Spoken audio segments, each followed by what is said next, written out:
Today, ladies and gentlemen, we are in a 2015 Mustang GT Premium Performance Pack, or Performance Pack Premium, whatever you want to call it. But we are finally in a 2015 Coyote. I have done the 2015 EcoBoost stock and tuned, if you have not seen that. And if you're interested, here's an annotation. So I'm going to do a little bit of a comparison test because a lot of the things in this car are very similar to that car. But in this car, instead of having a 2.3 liter 4-cylinder with a turbo, you have a Coyote engine that is a lot stronger than the last Coyote. The Coyote that is in my Mustang currently, it's a little bit weaker. This is more derivative of the Boss 302's Coyote. The Boss 302's Coyote had stronger valve springs and that sort of thing, and it just kind of trickled down to the GT nowadays. Now, this car has one thing that's hugely different than the last generation of 13 and 14 GT, and that is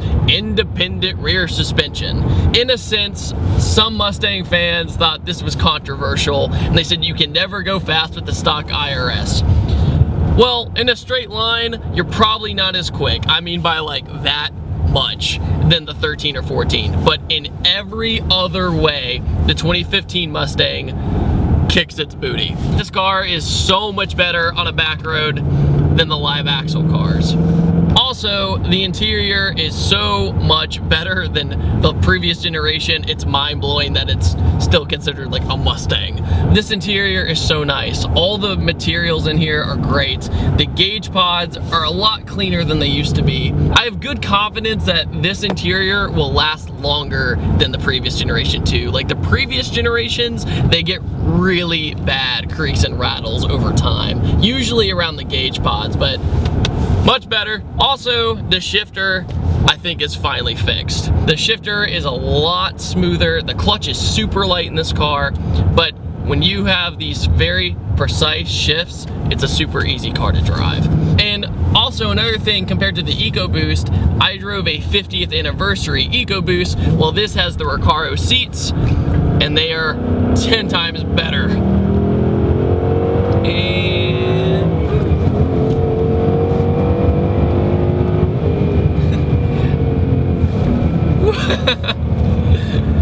Alright, so one thing about this that instantly shows is, in comparison to the live axle car, is it goes over bumps so much better. Back there, I went over a hump, and if I was in a live axle car, the whole car would have hopped. It either would have hopped straight up or a little bit off to the side and would have been on your game. This, you just do it. Coyotes do have variable valve timing, so in a way it's like America VTEC. And it's weird being back in a stock Coyote tune again, because I forgot that the power band really kicks in hard around 3,500 to 4,000 RPM. Not that you don't have a lot of low-end torque, you have plenty of low-end torque, but it really starts pulling up top. And that's what I think I love about the Coyote motor in comparison to, say, an LS motor, which has the big, beefy, broad power band. Much more of an attitude, almost like a BMW's V8 from an E92 or something like that. It's very happy and rev happy. Now, this car is 100% stock, which is a rarity on my channel, but I figured I would do it justice by seeing it stock for stock in comparison to the old gen. The car makes 435 horsepower and 400 foot-pounds of torque, so already a little bit of jump as well for the new Coyote. Go down this. Woo! Another thing about the Mustangs is their brakes.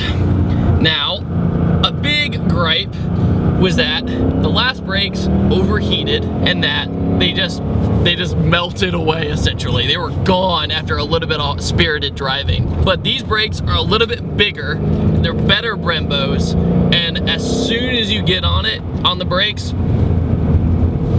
you're good. Compared to this to the EcoBoost, it's definitely faster. But does that make the EcoBoost bad? No. But in my preference, it's hard to say no to a good old America V8. Oh my gosh.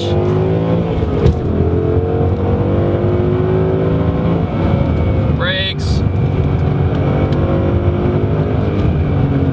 And I took that turn at a much higher velocity, I guess you could say, than I would in a live axle car. You know, lately I've been driving these cars with not a lot of horsepower, but more balance, and it's incredibly interesting to think that when I got back into this car, I thought that I was gonna be like, oh no, I'm getting more horsepower, but I feel like I'm sacrificing some handling. But I really don't. Yeah, the handling is not gonna be as good as a Miata or a BRZ or anything along those lines. But it's good enough to the point where you haul ass out of a corner, and it's a lot of fun. Mustang is not so much a muscle car anymore, and a lot of people don't like that. It's more of a sports car. Now, is it on the same level as a Corvette? No, you should never compare a Mustang to a Corvette, ever. Comparing a Corvette to a Mustang is like taking a Ford GT and comparing it to a Camaro. You shouldn't do it. It's stupid. Completely different class of car. And go. Yep, they fixed the third gear for a stock shifter. They really fixed it. Wow.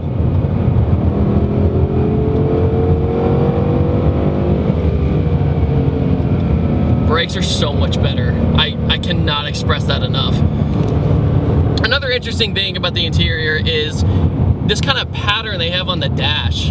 It's like not carbon fiber, it's just like it has this almost fish scale kind of look to it. Well, it's definitely cool that they thought about different things. That comes with this package, along with this awesome screen here. The screen comes with a backup camera, your GPS, your Bluetooth, all that good stuff. Along with that, you have a screen in the middle of your gauges. Along with the gauge mode, you have air-fuel ratio, cylinder head temperature, inlet air temperature, oil temperature, and your voltage. Whole 9 yards. It's almost like you already have an access port in your car. That's a good way to put it. Another thing is the hood is super aggressive on this car. Like when you look at it from my perspective, it just looks like you're gonna go bite someone. And the functional hood vents are very much integrated into the system. They're not just so much there. Another part of the performance pack is that it has 373 gear ratios. Now, a lot of you guys know I'm a huge fan of the 373 gear ratio in the Mustang. I feel as though it's almost a perfect balance of speed and acceleration, because right when you get on it, bam, you're starting to move. But at the same time, when you go into sixth, you don't have horrendous gas mileage. When you do something like a 410 gear, yeah, you're gonna be accelerating harder, but you're not gonna have as much top end. And also, your gas is just gonna go bye-bye, just gone. Another thing about the body lines of this car is that it's not as monster trucked, as I like to say. Past Mustangs, oh my gosh, from the factory, you had to, that was like one of the first things you did was lower the car, because they just looked like they were about to go rallying. It was ridiculous. Well, the body lines are, especially with these side splitters and that sort of thing, it really makes the car seem like it's lower. But even with this stock suspension, it still corners beautifully. You do have that stereotypical Mustang body roll by that much. It's way less than it used to be. But you do have to be a little bit aware that it's going to go like this, because it is a heavier car. It's the way it is. It's a bang for your buck car. It always has been. And they did a great job. I'm very impressed with this. I thought it was just gonna be like, oh yeah, it's gonna be the EcoBoost, except with a Coyote in it, and I drive a Coyote every day, so, you know, it's not gonna be that different. Well, it is. But I will say, to do exhaust systems on these new ones, it's a little bit more complicated. To do a basic, even axle back, it's just kind of unnecessarily complicated. But I think that was to make it quieter on the road.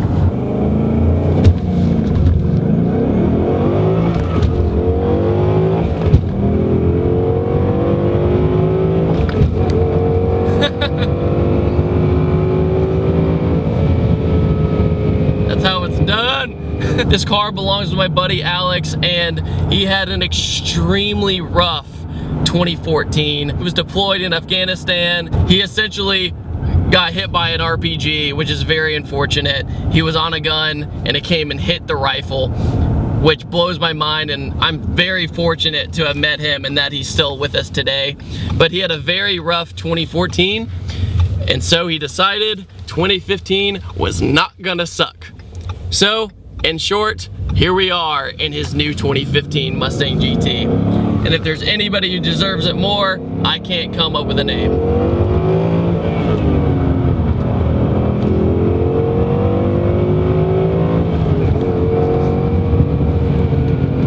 God, the brakes are so much better. We got a little bit of wheel hop in the back, just a little bit. I hit a bump and the came up a little bit, but nothing too serious. Another option of the 2015 Mustang is a line lock feature for burnouts, but there's a rumor going around and some dealerships claiming that it ruins or voids your warranty, which is pretty much the silliest thing ever. In my opinion, if you're gonna put an option into a car, it should work, and it should always work, and you shouldn't blame the driver. It kind of reminds me of when the GTRs first came out. If you did launch control in the GTR, it voided your warranty. But that was one of their biggest points in their marketing, is that it could do a crazy launch. So why would you market a car to do something and then not be allowed to do it? That's just silly to me. And bump. Woo! Handle it like a pro.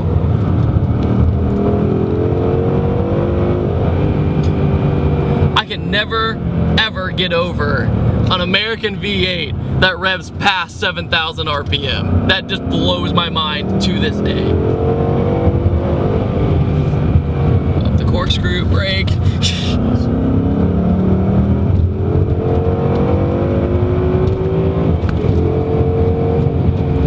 Guys, I want to thank you so much for watching this review video. I appreciate every single one of you for sticking around, and I hope that you had fun watching. I know I did, and I want to thank Alex so much for letting me drive this car today. He drove all the way from Bethesda, Maryland to go to Cars and Coffee this morning and was kind enough to offer this review today. So I will see you guys next time, and take it easy. Have a good one. What do you have to say about reviewing cars? Hell yeah, it was awesome, man. I appreciate the opportunity. It's cool as hell. Oh yeah. Give them a peace out with the catch of the RPG. Like a boss. Deuces. Deuces.